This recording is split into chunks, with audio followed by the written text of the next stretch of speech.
Dark Souls 1 Encontrando a fogueira de Firelink Shrine apagada. Narrado em primeira pessoa.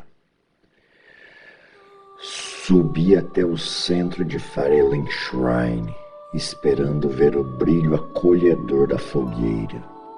Mesmo à distância, eu sempre conseguia sentir seu calor, mas desta vez não havia nada, nenhuma luz, nenhum tremular de chamas.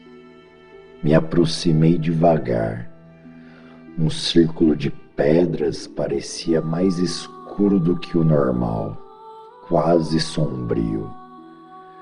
Quando parei diante dela, senti um vazio estranho, como se o lugar inteiro tivesse perdido sua voz.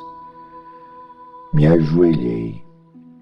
As cinzas estavam completamente frias, sem qualquer resquício de vida, como se a chama tivesse sido arrancada de uma vez. Toquei a base metálica e percebi que até o ar ao redor parecia mais pesado. Não havia brasa, fumaça ou calor escondido, apenas silêncio absoluto.